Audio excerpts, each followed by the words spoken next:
Hey guys, Jake Carlson here, host of the Modern Leadership Podcast. Are you ready to focus on amplifying your leadership superpowers? Let's go! Good morning, my friends and fellow elite achievers, to another great episode of Modern Leadership. As you've come to expect, each week we sit down with authors, entrepreneurs, and leaders and learn from their experience, hear their challenges, and figure out how they've built their success. Today, I want to talk about leveraging hospitality as a leadership strategy. Now, you may be thinking, hospitality, that's all about hotels and restaurants. What about my business? And that's why I'm so excited to introduce this week's Modern Leadership guest expert, Terry Smith. Terry has served as lead pastor of the Life Christian Church for 27 years. TLCC is a non-denominational faith community in West Orange, New Jersey, which serves the New York City metro area. He is passionate about challenging, developing, and encouraging leaders, whether they know they're leaders or not. And he is the author of the new book, The Hospitable Leader, Create Environments Where People and Dreams Flourish. Terry, it is so great to have you with us today. How are you? I'm doing great, Jake, and it's great to be with you. Now, I want to ask you about this hospitable leader and hospitality and kind of that wordplay. But before we do, give us a little bit more of an intro. Who is Terry Smith, and how did we get you on this podcast? I guess the biggest part of my story is, in terms of my career, is, as you've just said, I've been the lead pastor of this church here in the New York City metropolitan area for 27 years. And when I came here, it was a small group. There were 54 members of a very small church that elected me pastor. They were meeting in the rented space in some dingy old church building, frankly, on Main Street here in West Orange, New Jersey. And over the past 27 years, by God's grace, it's grown to be a significant church. I'm sitting here talking to you from our beautiful new campus here, 13 miles from Times Square. One of the things, I would say the two things that our church is most known for is we're known for our diversity. We're very unique in that we do not have a dominant racial group in our church, which is very rare for large churches in this country. But we're diverse in a lot of other ways as well, socioeconomically, people from all kinds of faith backgrounds, Christian denominations, and otherwise. Lots of previously unchurched people participate in our faith community here. And the other thing that we're known for is, in all this diversity, for whatever reason, we attract a lot of leaders. And it's really kind of amazing the kind of people who attend our church here and the diversity of these potent leaders, some rising leaders and some very accomplished leaders. We say that our target audience in our church are better life seekers. Well, and I hope that we have a lot of better life seekers out there. And so what do you think? Why are leaders drawn to the message that you're sharing? And obviously, after 27 years, I think you've probably gleaned a ton of leadership knowledge, advice, suggestions, experience, and all that. And that's what we want to get into today in this podcast. My new book, The Hospitable Leader, is the answer to that question. I've been asked that many times over the years. How have you attracted such a diverse group of people, and the kind of leaders that you attract?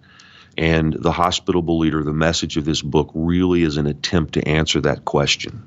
Yeah, and so let's jump into it a little bit. First and foremost, you've got some tremendous endorsements on this book. Obviously, Jack and Suzy Welch, and also one of our past guests and a great friend of the podcast, Brad Lomanek, H3 Leadership, is one of the endorsers of this book. You've got some great people that have put their name on the cover or on the inside jacket. You know, how did you get that? How did you get a Jack and Suzy Welch to come out and say such great things about your book?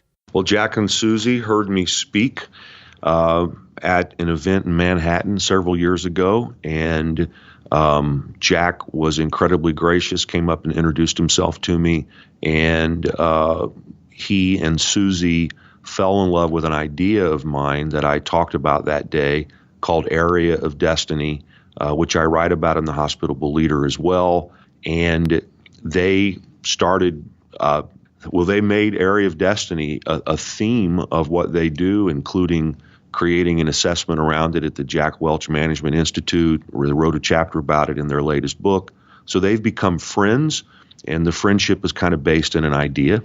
Brad Lomenick is someone that I've just known over the years. He's done some consulting for us. He's quite a leader, and I'm blessed, as you say, with about 30 endorsements like that in the Hospitable Leader. And these are people almost to a person that I have some level of meaningful relationship with. Well, let's jump into that. So we've got this book, Hospitable Leader. Let's talk about just the title for starters. I hear a lot of people say that that's an odd construction, right? Hospitality and leadership, you typically don't see those two things together. I like to say that if I took the best books I've ever read on hospitality and the best books I've ever read on leadership and they got married, I would hope that this book would be what their child would be like. It's seeing leadership through the lens of hospitality. And that means a lot of things, but the technical definition of a hospitable leader is that a hospitable leader creates environments of welcome in a variety of ways where moral leadership can more effectively influence an ever-expanding diversity of people. And I've got a copy of this book sitting right here in front of me as we have this podcast, and I want to open it up. And I want to start asking you some questions that I read through the book as I read through it. So the first one is this quote: "We can create the conditions for good and great things to happen anytime, any place." And take us there. Tell us what that means. We can create conditions for good and great things to happen. Well, one of the things I had to figure out 27 years ago when I became the pastor of this church is how in one of the more inhospitable places, at least for Christian churches, frankly, in the United States, do we have success? I mean, New Jersey, the New York City metropolitan area, is not known for hospitality. That's not what people think about. They don't think warm and fuzzy. They don't think welcoming when they think about this part of the world. When people say Southern hospitality, they're not talking about South Bronx or South Jersey, certainly not North Jersey if you ever spend any time here, and that's where we are. So I have learned a lot about how to create a hospitable environment in an inhospitable place. And I believe that we have the power as leaders, you might say we have the superpower as leaders, to create environments of welcome anytime, any place. A lot of people see the world itself as an inhospitable place. Now, someone as positive as I detect you are, Jake, that's not the way you see the world. But a lot of people sadly do.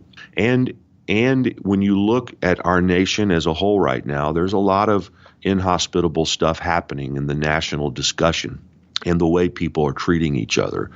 But most families experience seasons that are inhospitable. Most businesses suffer through difficult times in economic life cycles. Most sports teams at times have seasons where they don't have the talent level they need to really succeed. And I could go on. Almost everybody experiences the vicissitudes of life and the seasons of inhospitality that we all suffer through. But I'm saying that we can be the ones who determine the climate, the environment in which we live and work and lead. And so when we do that, is that start with a mindset? How do we create this environment? Does it start between the ears? Absolutely. I like to say that hospitable leadership really is a worldview. It's a mindset. It's an approach that it can have multiple expressions in action and behavior, but it's a philosophical operating system. One thing that I think is important is that I don't see hospitable leadership replacing or supplanting some other tried and proven leadership theory or practice. I see it as a precursor. I see it as creating the environment in which other forms of leadership, moral leadership, can be more effectively employed. Now, in today's environment, and as we talk about this a little bit, obviously you have a church background or a ministerial background. But as we look at this in the business world, some of these topics that you're talking about, they resonate with me. I understand them from a leadership position, but how do we get our leaders within business to embrace these and to not naturally just push them away because of kind of the cultural arena that we play in these days where somewhat spirituality is being eschewed? Something important to know about me is that I have a master's degree in organizational leadership. Now, that doesn't prove anything except that I've done a lot of thinking about leadership. And I earned that particular degree, I think I was in my early 40s. And I know I sound incredibly young, and I am, but it's a 56-year-old young. And which is to say that I've done a lot of thinking about leadership in recent times. A lot of times when you deal with people who went to business school 30 years ago, the world has changed so much that a lot of what they learned simply doesn't work anymore. And here's the difference, I think. Now, it could be talked about in a lot of ways, but it's the prevalence of soft leadership skills. And I think that it is being proven again and again that soft leadership skills bring hard results. So, people weren't talking about this 30 years ago, but they are now. I think this is why somebody, let's say like Jack Welch, who was not, people called Jack Neutron Jack when he led GE.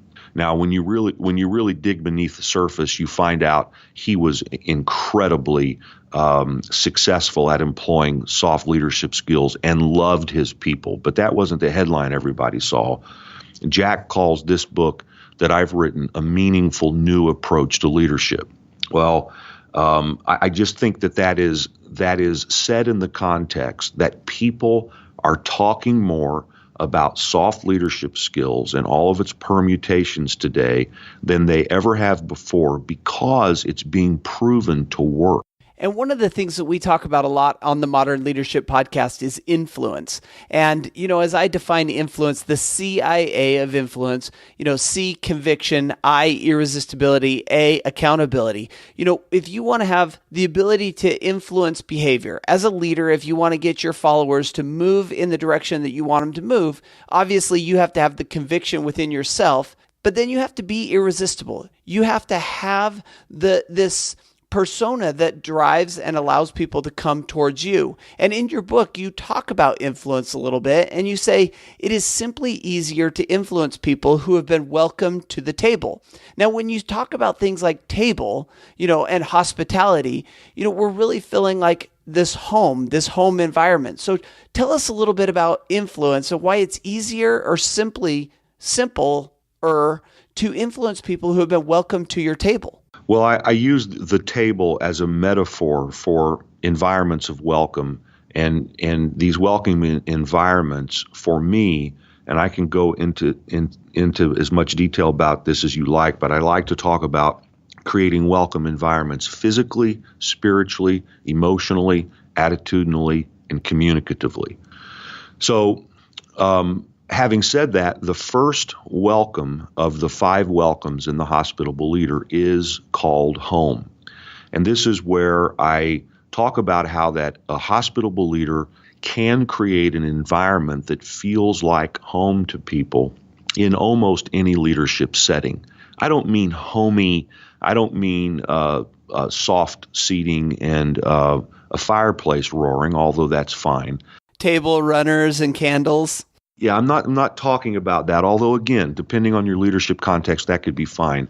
But I like to say that home is where the heart is warm, and that when people's hearts are warm, that it's much easier to influence them to good and beautiful things.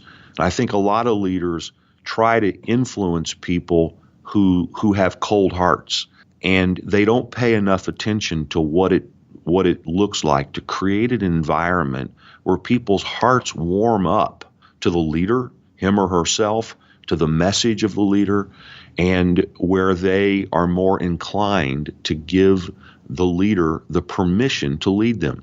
A big thing that's happened in leadership in recent history is that people have to give you permission to lead them. Part of what's changed in the last 30 years or so is that rarely does a dictatorial or authoritarian leadership style prove to be effective in any sustainable way. It's like Frances Hesselbein said. You know who Frances Hesselbein is, Jake? No, tell us. Frances is the former CEO of the Girl Scouts of America. She transformed the Girl Scouts of America. She won the Presidential Medal of Freedom. She was a protege of Peter Drucker, one of his maybe one of his closest friends, and took over the Drucker Institute when Peter Drucker passed away. Well, we're certainly familiar with the Drucker Institute. Yeah, so she's a powerful leader. You'll see Jim Collins refer to her a lot in his writings. And by the way, she is an endorser of this book. But Frances spoke at our church some time ago, and she's I think now she's approaching 105 years old. She doesn't like for you to talk about her age, but she still is very much full of life and very relevant, and has a lot of followers on social media and her blogs and so on and so forth. But she stood up there probably close to 100 years old when she spoke in our church, and she said that she had a tattoo on her shoulder. She said the tattoo says that leaders of the past tell, leaders of the future ask. And then she laughed and she said, I really don't have a tattoo, but I feel so strongly about it that I feel as if it's tattooed on my body. And I think that's an important thing. Leaders of the past could tell people to do a thing, and people would do the thing. Today, a leader has to figure out a way to ask, to get the permission of the person they're trying to lead to actually lead them. And we can only influence people when they give us permission to. And so I like to talk about how you create the environment. And in this case, I talk about the environment of home, where people's hearts are warm and they're more inclined to say yes to your leadership effort. Yeah, this is such a valuable idea. When you think about, the way that you act within your home, when you feel comfortable, you feel your heart warm, and you're able to be yourself. And when you're able to be yourself, you operate at a higher level of productivity and excitement, enthusiasm. And if we can create this environment within our work, and I'm not talking about as you aren't sitting around the campfire or around the fireplace telling stories, but rather the feeling within the office that you could be yourself, that you can act in a positive way that will drive the organization forward. The other thing is, within the home, we often feel like we have a unified goal. As a family, we tend to, come together for a positive outcome. And the same thing within our work environments. If we as leaders and followers can come together with a unified goal where we're all pulling in the same direction, with that warm heart, boy, I think we're going to get so much more done. So this is a great conversation that we're having on this one, Terry. I want to ask you now, change gears just a little bit. My favorite story from your book has to do with when you guys were visiting the Eiffel Tower in Paris and you needed to get an Uber ride home. And I want to set you up just a little bit to tell this story and the lesson that you learned from it. Yeah, this is how I opened the second welcome, called Strangers. So we were in Paris, we being me and my wife and our oldest son, middle child, Caleb. We were there the week after a pretty serious terrorist attack a couple years ago, and Paris was on high alert. And it's our first night there. You could sense the tension in the city. It was palpable. And that night we ate at the terrace restaurant, looking directly at the Eiffel Tower, kind of off the courtyard of the Eiffel Tower. And after dinner, we went out to the very busy street. And while I kind of wandered around a little bit, my wife and son tried to secure an Uber, which we discovered is actually not an easy thing to do at some places in Europe.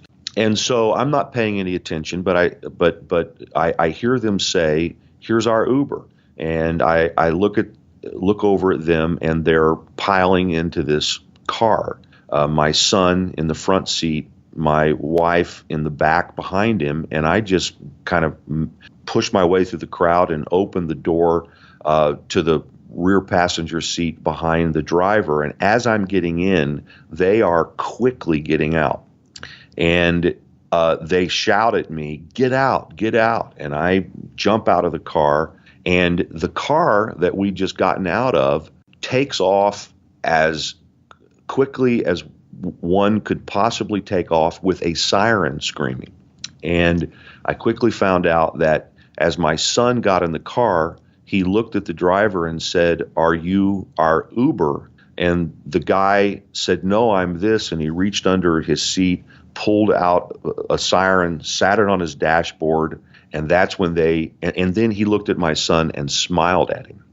And now my son is a good-looking kid, but he played college football as a tight end. He's a great big strong guy, and he's an actor. And he had just played a bad guy on an episode of Agents of S.H.I.E.L.D., and he played it very well. What I'm trying to say is he is an intimidating young man.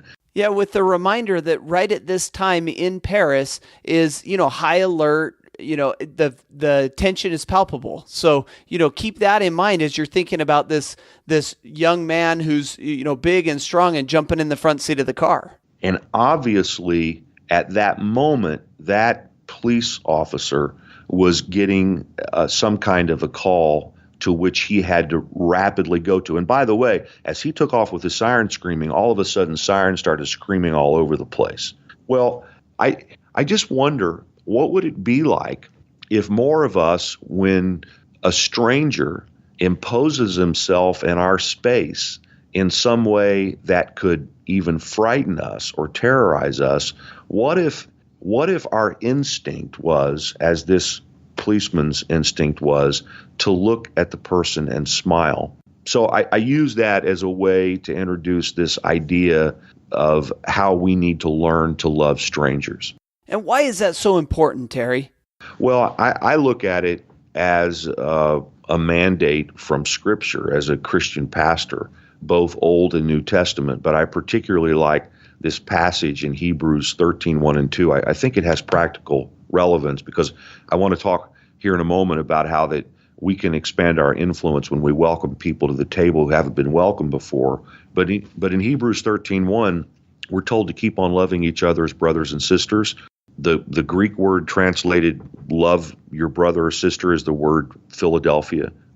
We're all familiar that Philadelphia means brotherly love. And then Hebrews 13:2 says, "And don't forget to show hospitality to a stranger, because when you do, you may be entertaining an angel." And the Greek word that's translated to love a stranger there is philoxenia. And I talk about how that we need to take care of Philadelphia. We need to take care of home. We need to learn to love each other, people who are like us, people who are in our family or whatever home looks like to us. But then we need to move to philoxenia, which means we need to love each other as brothers and sisters, but we need to also be very intentional about loving strangers. And I define a stranger as someone who is strange to us or to whom we are strange. And I say that when we do that, we often find out that we're entertaining an angel unaware. And I talk about that just in terms of a messenger from God. So the idea is that when I focus on loving people who are strange to me and to whom I am strange, I often learn that person becomes a very valuable person in my life. I would describe it as a messenger from God. And one of the things that I'm a big believer in is this universal choreography, that within the universe, and you could call it spiritual or heavenly choreography, but there's all these opportunities of people to come in and through your life to add value, to help you, or for you to have the opportunity to help and serve and lift up. And I love what you're saying here about this, love of strangers or acceptance of strangers and really getting to know them, because you don't know what reason the universe is choreography swinging them into your life, whether for you to serve them or them to, add value to your life. So I really love this. And I think it piggybacks onto where you were going next. And that is hospitable leaders are intentional about welcoming people who may not have been invited before. And take us down this path. In this book, I talk a lot about the leadership methodology of Jesus. Now, I'm not, for your listeners who may not have the same faith view that I do, I don't want to sound off-putting when I talk about Jesus, because I'm doing this from a pure leadership methodology perspective. Inarguably, Jesus was one of the most effective leaders who ever lived. I mean, he still has 2 billion followers 2,000 years after he died. It's pretty amazing.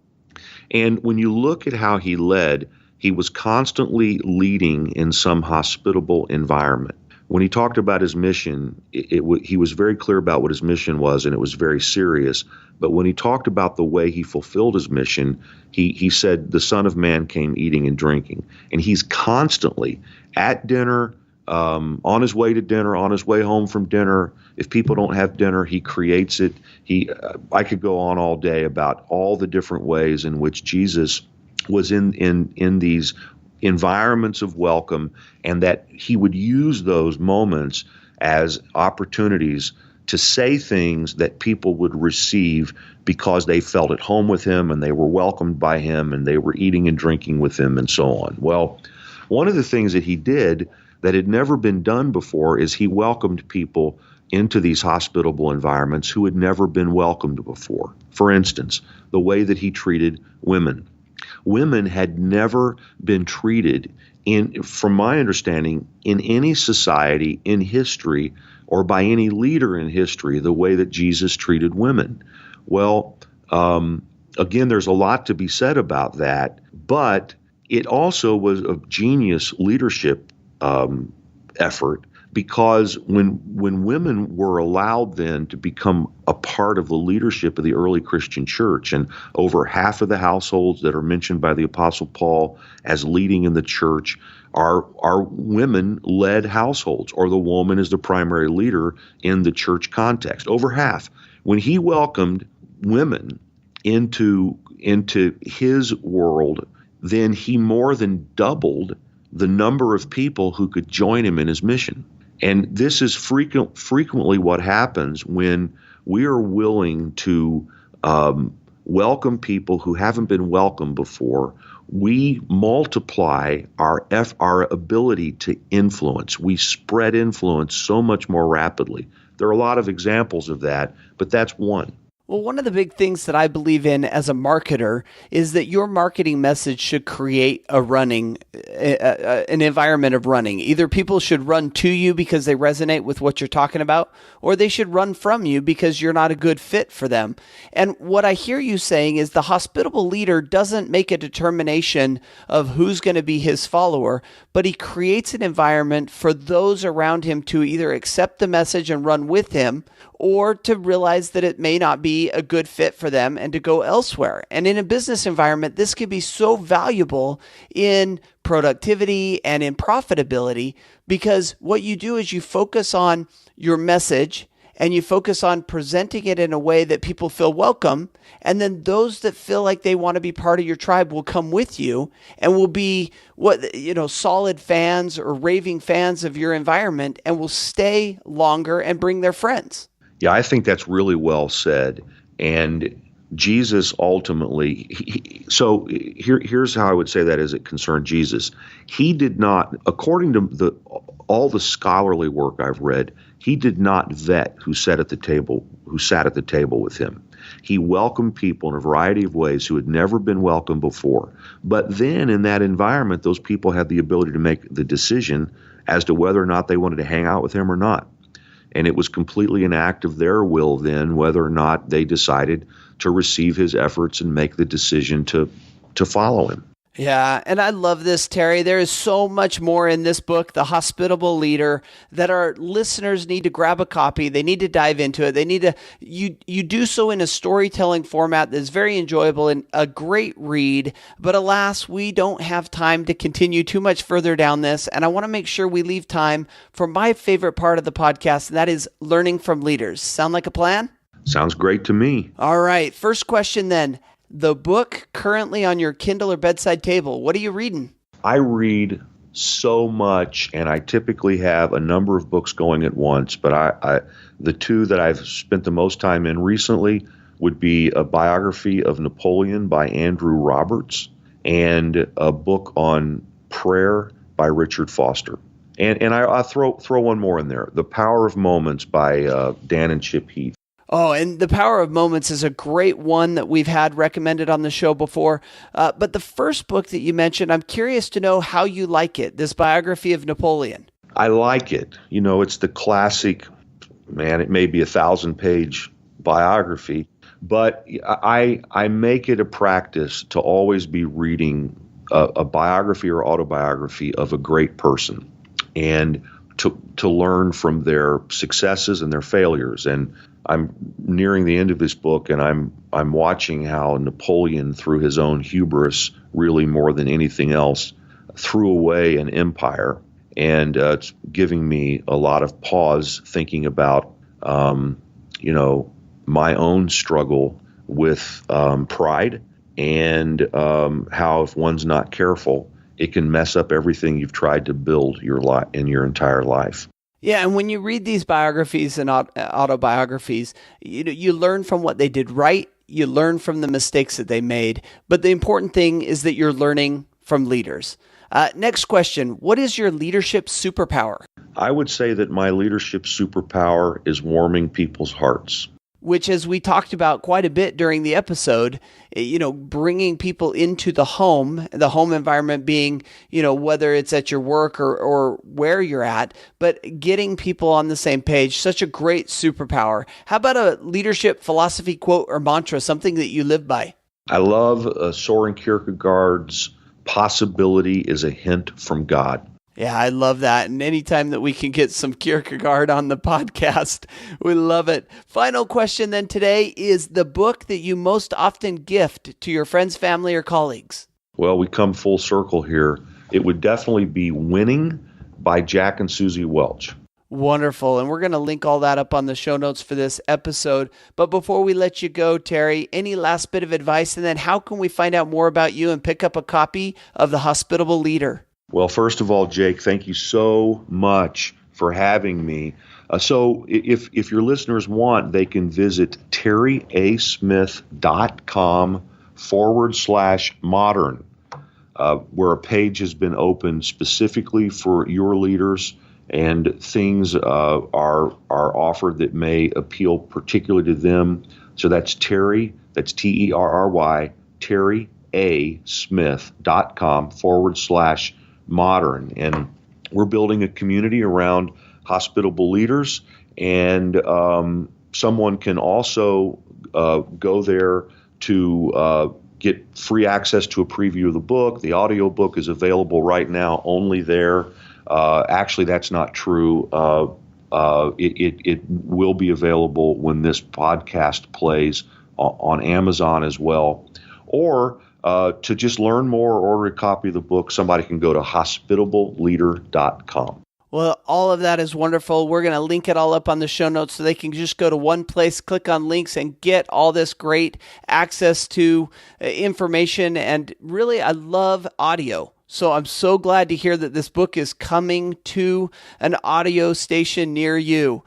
Terry, thank you so much for coming on the podcast and talking about the Hospitable Leader. You are a true leader, and we've loved learning from you. Thanks for joining us. My privilege, Jake. Thank you.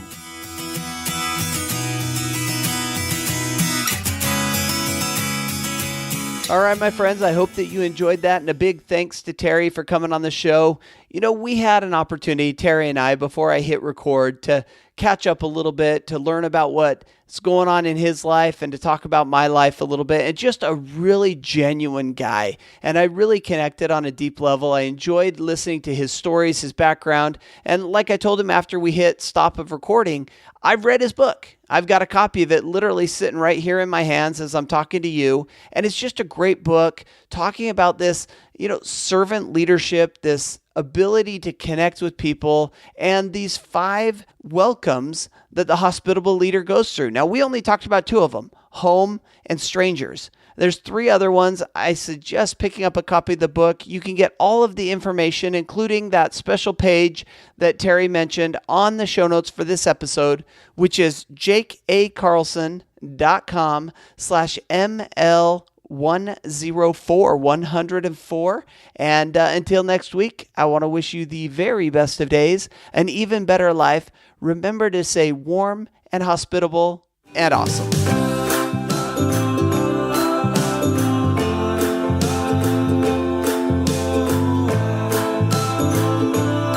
Thanks for listening to the Modern Leadership Podcast.